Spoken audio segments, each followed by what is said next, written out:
Tonight, we are so pleased to be able to welcome Charlie Shoemake in concert here. Charlie is just a magnificent, masterful vibraphone player and educator in our area.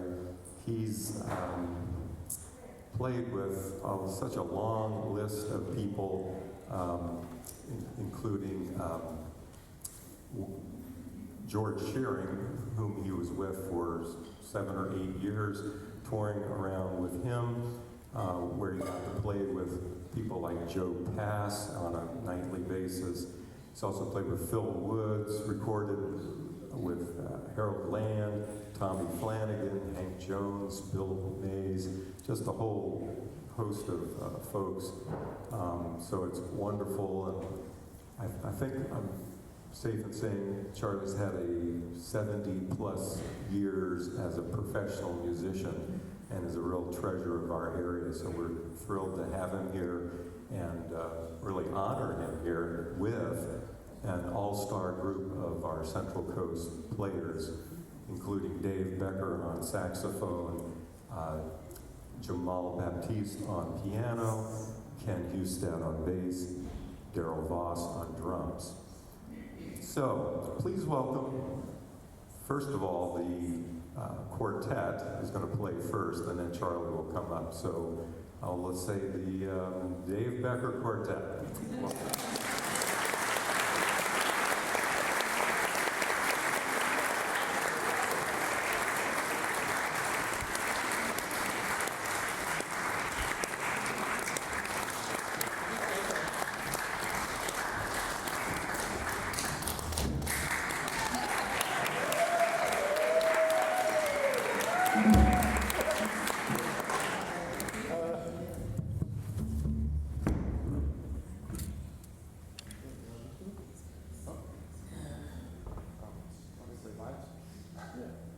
Do you know how to play violin? I've done it a couple times. A couple times? Get on it. They need to be warmed up. All right. For the guest artist. Not really. This is called the vibraphone, ladies and gentlemen.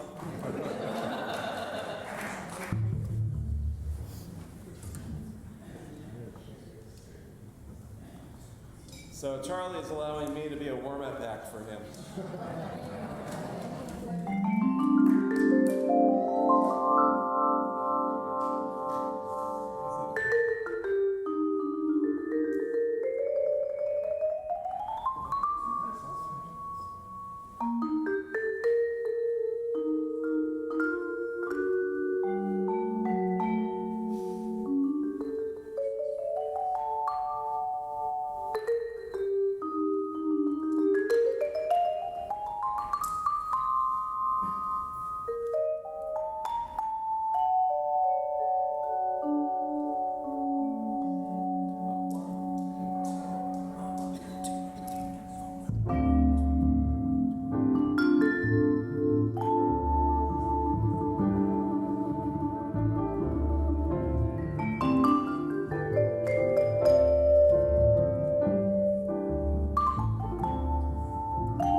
Thank you.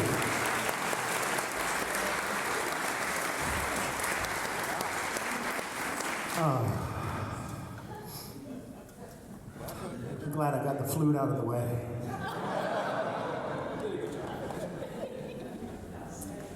So I got to tell you just a little backstory on how this concert came about.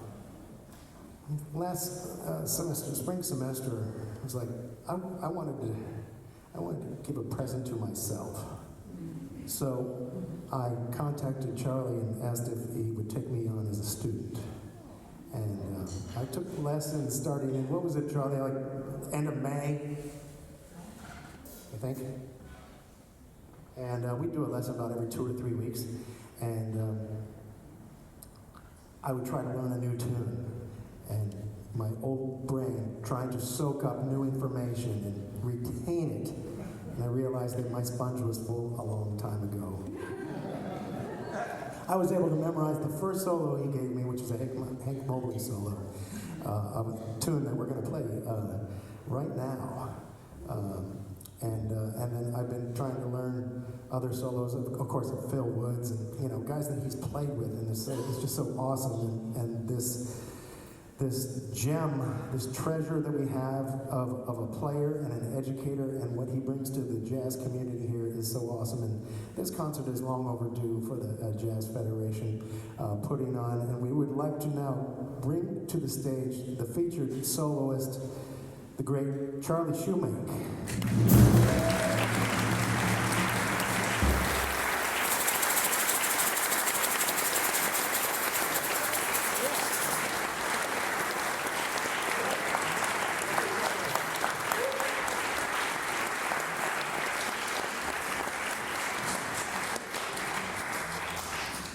Where's the nearest bar?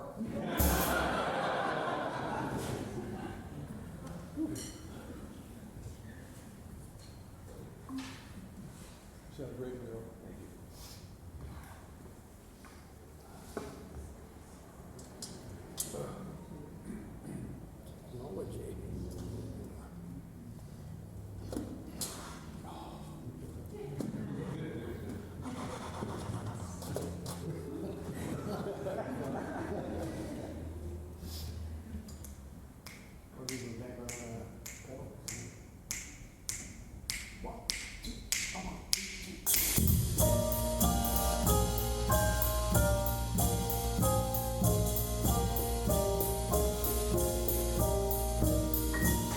Thank you.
that it's great having a new teacher in my life.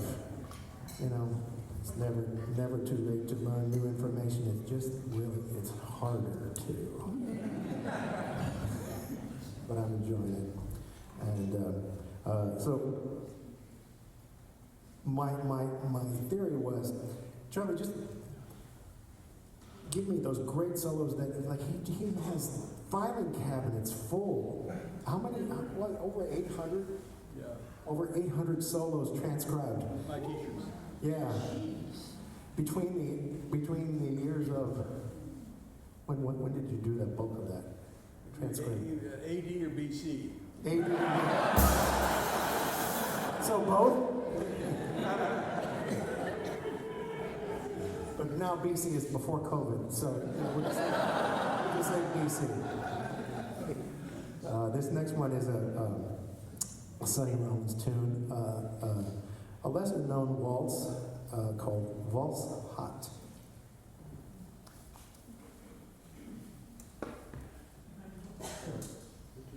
Before first solo and after the last solo.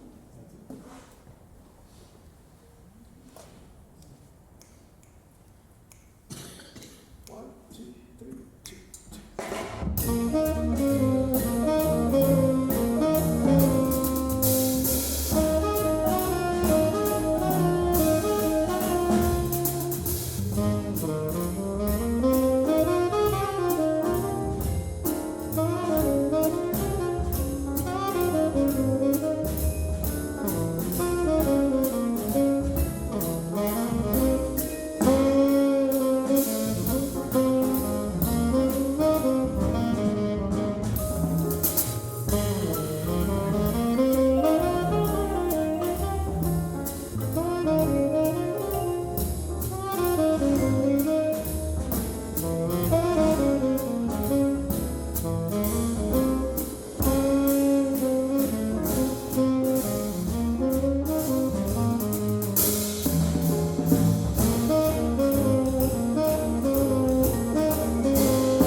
Charlie? You got any good? Ask them if they want to ask any questions. Oh, do you have, yeah, he wants to ask me, he's asking me to ask you if you have any questions for the professor. Dr. Shoemake is our guest speaker this evening. Seriously. Think about that. There's more tunes. If you got a question, it's more fun. Like, pick his brain. You know, what's your favorite color? You like walks on the beach. Of course, you live in Cambridge. Any questions? No questions. They're stunned. Maybe we get some cookies and coffee in them at the break. That'll help. Just get a little stimulation going. Okay. Dave mentioned about my teaching. Now, in every high school in America, there's a jazz program. Every college has a jazz program. In my era, there was no such thing. It didn't exist. But I fell in love with this music. And I couldn't figure out why, when I was trying to play it, why Charlie Parker sounded so great and I sounded so dumb. What's he doing? It must be something he's doing. So I took to writing out what he was doing and what all the people that I admired were doing. And so by the time I finished, and of course I kept doing that all through the years, trying to keep growing and keep learning. So I have about 800 solos from the masters that shaped my playing and that have shaped all the people I've taught since then. That's how it happened. There was just no jazz education then. And you know what? Maybe it was better. I don't know. It worked for me, and luckily it's worked for a lot of people that I've taught. So I feel very grateful about that.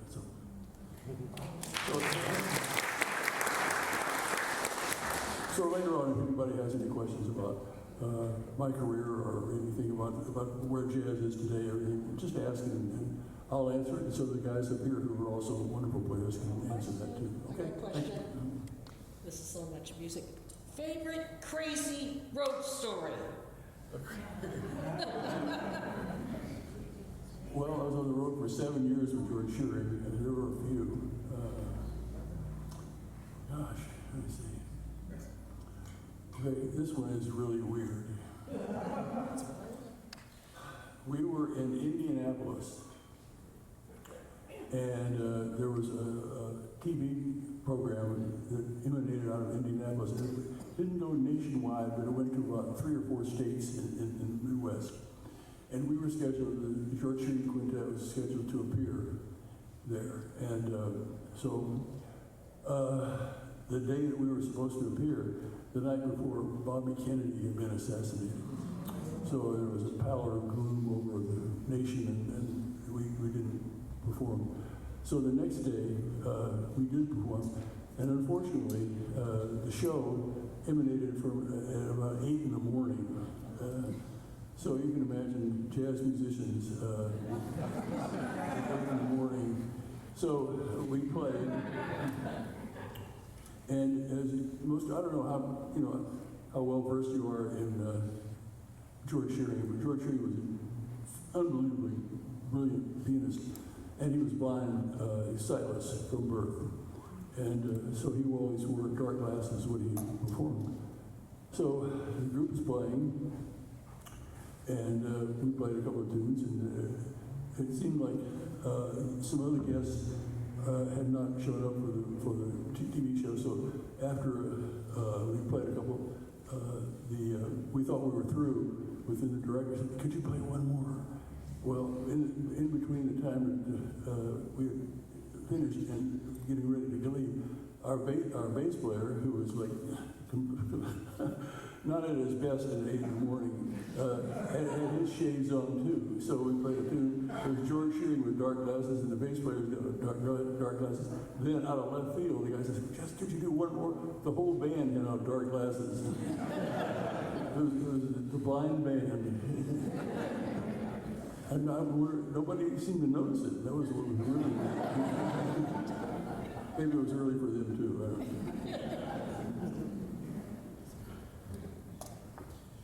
So out of those 800 solos that he has, I now have 10. And I'm looking at this next one, and it could be my favorite out of all the ones I've gotten from him so far, because this is one of my favorite saxophonists, Phil Woods. Who I recorded with you. Yeah, who you recorded with, but not on this album. No. This was before you played with him. Right. By how many years? Oh gosh, 30 probably. No, yeah, 30 years. Wow. So, but I love this solo, so I'm going to play this solo because I can't play anything nearly as good. And so it's more fun for me to play. So this is, when I play it, it will be Phil Wood's solo transcribed by Charlie Shoemake. You'll recognize the tune. I hope.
me what movie that comes from.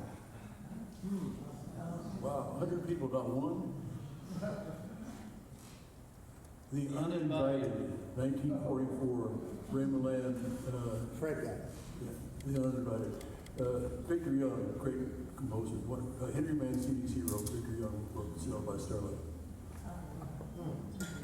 Good movie. Check it out next time you see Turner Classic Movies. The Uninvited.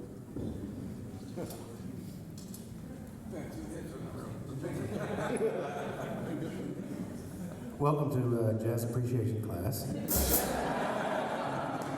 There'll be a little pop quiz handout during intermission. Yeah, well, the chord changes are different because Miles Davis changed it. There's always one in every classroom. You know, that's why I do online classes. I mean, that's as good a reason as I can think of. Mr. Brown. Actually, the changes are the same. They really are. Slightly different. There's a thing that I probably showed Dave That I forgot. well, I know, you know, this is getting pretty technical, but let me show you something that is different. I have to take Jamal's place for a minute. Check this out. All right.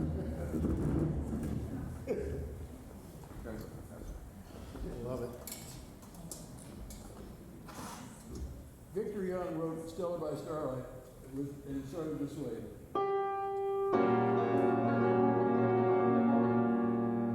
And so the jazz guys are. So, in the bridge goes.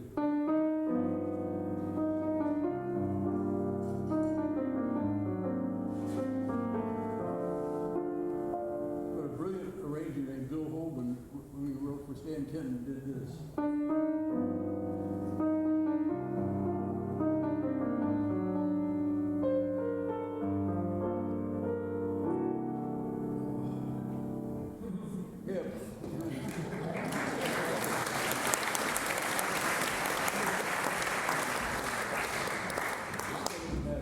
Yeah, you thought you had good cheese and then you tasted brie for the first time. I always go back to food analogies when I hear stuff like that. We'd like to, Boy, I'm looking at the. Yeah, let's just go right to the autumn leaves. Okay? Yeah. We'll save that. so we'd like to take, we'd like to play one more for you on this first set, and then it'll be a short intermission. Craig, how long? 15. 15. I'll set my timer. You set your timer. We'll compare time. And then we'll come back for another set with a lot of great stuff. And thank you all for coming out tonight. This is a lovely crowd. You're well behaved.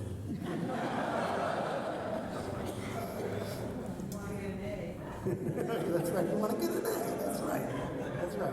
Somebody read the syllabus. All right. Here's Autumn Leaves.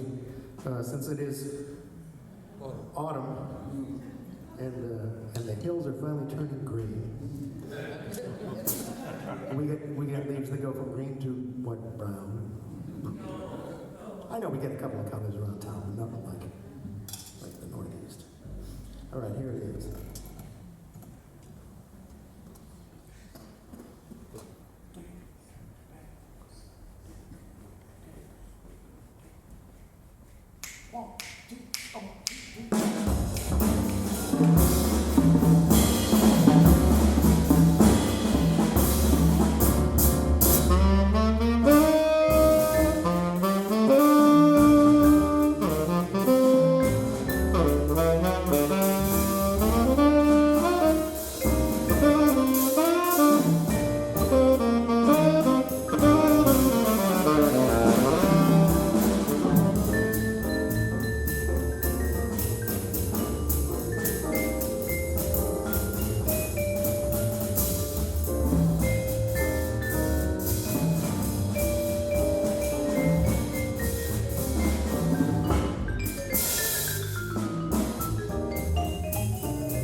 Darrell Voss on drums.